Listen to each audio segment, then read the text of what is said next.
What's up, guys? I'm the Wrestlegamer. Welcome back to Let's Play Battleship Bishojo right here on the arcade. On the last episode, Zoe and her stuttering first mate Yuzuki invaded the ship. Zoe and the captain are in a sword fight. Meanwhile, Daiki, Sophie, and Olivia have captured Yuzuki. Sophie and Olivia are in the process of bringing Yuzuki to the brig, and Daiki is up here on the main deck. So let's see what kind of talking magic Daiki really possesses. So here we go. Just as expected, the two captains were still locked in combat. I sighed, then put my hands up to my mouth to yell, "Hey, pirate scum!" or whatever. This stopped them both for whatever reason, and he looked over, a confused look on both of their faces. Daiki, what are you doing? We've got your first mate all lucked up down there. What, Yuzuki? What did you do to her? Well, aside from a blow to the head, she's alive. We'll release her, but only if you promise to never board this vessel again. And why should I be taking orders from you? Well, if you don't, we can always just kill her here and now, or trap her here and torture her until she spills all your secrets to us. I'll be sure to ask Brocolor first. Daiki, what the... Just let me handle this. It seems the apple doesn't fall far from the burned-up tree. Fine. Hand her over, and I'll promise to never board your ship again. How can I be sure you mean it? I give you my pirate's word. And you're going to try and come back later anyways, aren't you? You can't prove that, and you know it. Fine, I'll go get Yuzuki. Leave for now, at least. Alright? You have a deal with that, at the very least. With that, I made my way back down to the brig.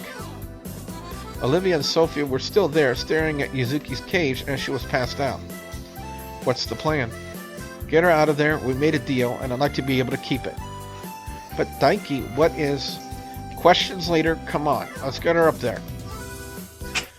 Olivia swung the cage door open and pulled the first mate out. We all helped in hefting her back up the stairs and on deck.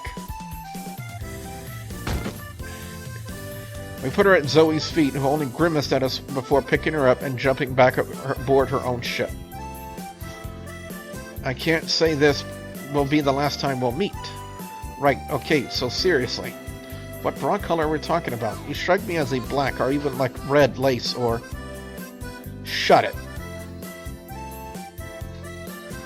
I burst out laughing as Zoe stepped away to her wheel and steered away, sailing away from our ship and into the distance. Well, that could have gone worse, I suppose. Thank you, Daiki. No problem. Hostile situations usually go well, right? Anyway. Let's get to land so we can turn in our bounty. Yeah. I paused, looking back over at Sophie and Olivia. Hey, you guys remember to close the cage door, right? We were holding Yuzuki in a different cell. We were all dead silent as we looked at each other, right? With that, Katsu made a mad dash for the brig. She pried open the door and looked in at the cages. Sure enough, the Yanchiniko had escaped, the door to her cage swinging open. Katsu stared for a moment before going deep and red in anger and slamming the door to the brig behind her.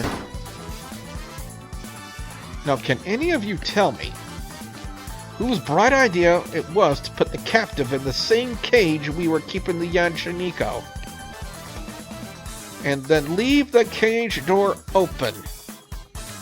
She was not far from taking her sword and beheading people, I swear. We all looked at each other, but nobody could come up with an answer. In reality, none of us had suggested it.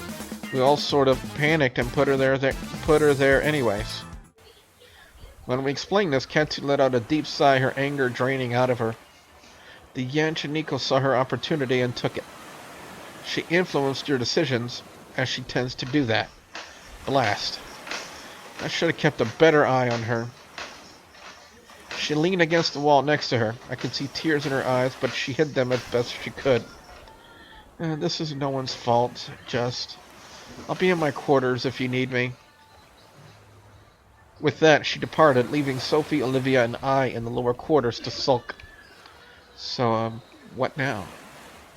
I'd say that's enough excitement for one day. I'm gonna go rest. Yeah, same. Let us know if you need anything, like always, Daiki. Right, thank you. And with that, we went our own ways. I flopped onto my bed and groaned. Even when I helped, I somehow still managed to mess things up. Up! She nearly flipped my bed. What? What's going on? Are we being attacked again, or? I'll explain on the deck.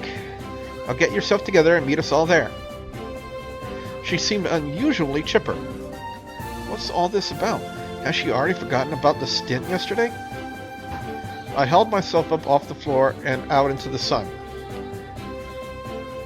I squinted a bit before shaking my head and making my way up to the upper decks where, as usual, everyone was waiting. I had a feeling I knew what was going on. So now that everyone is accounted for, she cleared her throat and did her usual pace from back and forth across the four of us lined up in a row. Weird how similar this was to actual naval training. I mean, it was obviously different on many levels, but... Now, I know we lost the Yanchiniko, and it's a shame, really. It could have brought us in a lot of profit.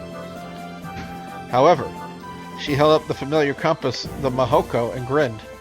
The red outline of a bird-like creature highlighted its face this time.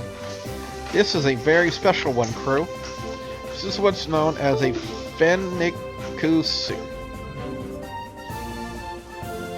And it's quite the spectacular beast. But even with that known, it's not the beast we are looking for.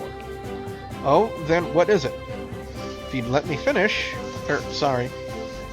The price on a Fenikusu is admittedly high, but it's a rather destructive beast.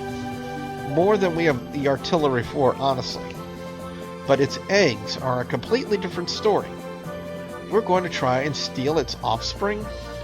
Hush. Out here, you have to do what you can to make a profit. Even if it means something such as stealing eggs from birds. I'm not sure how I feel about this. Then you don't have to join us.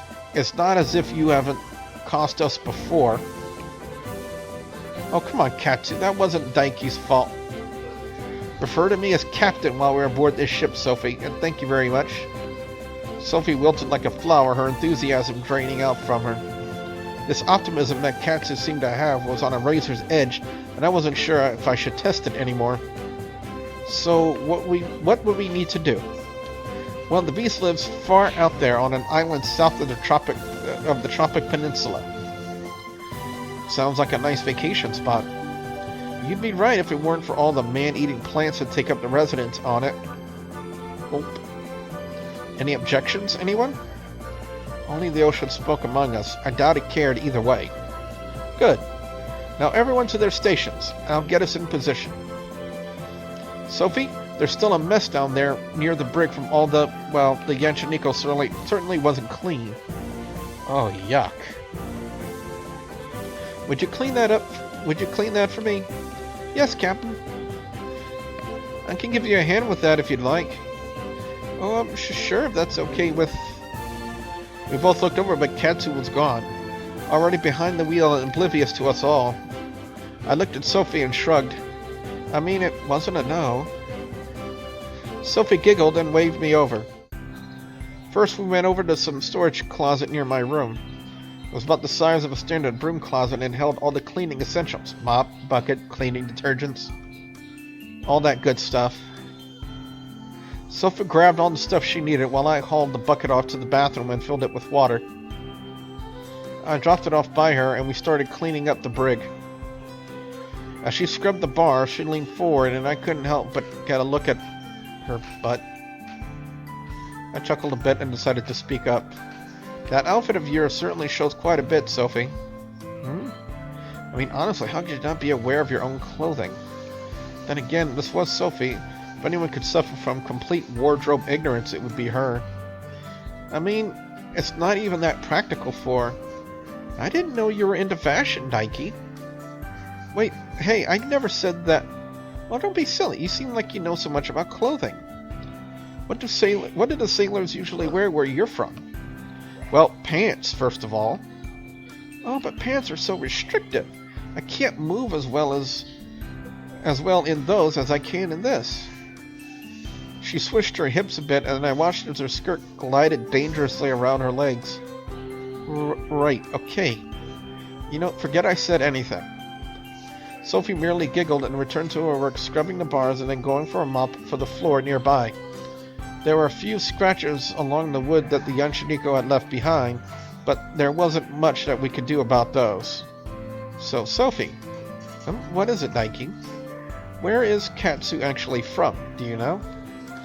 Well, yes, I do, but I don't know if she would be okay with me saying. Why not? Is she ashamed of where she was brought up? No, it's more complicated than that. I see. Well, alright.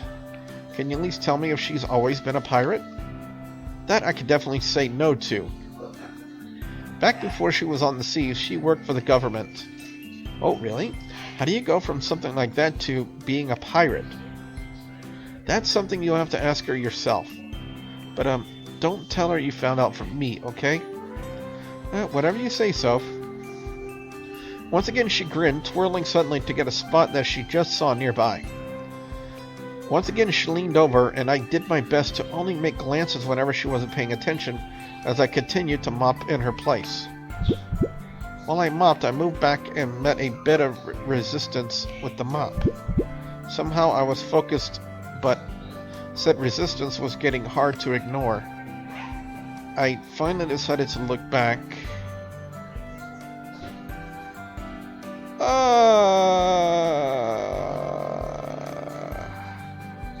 Only to see the mop handle pushing up Sophie's skirt even further. Alright, I'll have to admit this is getting a bit ridiculous. Huh? What's that breeze? Uh-oh. Daiki! What are you doing? And with that came a swift punch to the side of my head, toppling me over as I collapsed onto the bars nearby. Oh my gosh! I'm so sorry, I didn't mean to hit you that hard, Daiki. I was really just surprised then. Sophie continued to blurt out words and leaned over me as I sat there dazed, still collecting myself. Gotta remember not to mess with Sophie, even if she does seem like a really easy target sometimes. But that was an accident. I swear. After a bit of cleaning up, I decided to pay a visit to Katsu, maybe patch things up a bit. Things still seemed a bit bad between us. I knocked on her office door anxiously, leaning forward and back on my heels as I waited her response. But before we get a response to that, guys and gals, we're going to go ahead and call it an episode. If you guys like this video, be sure you slam that like button, like a champ, and if you guys want to see more of Battleship Bishojo right here in the arcade, you know the two ways you got to do it. You got to link drop the subscribe button and hit that bell icon to turn on notifications so that way you guys will never miss out on another video right here on my channel. So with that being said, I'm your friendly neighborhood Wrestlegamer, reminding all of you guys out there to stay awesome. Bye, guys!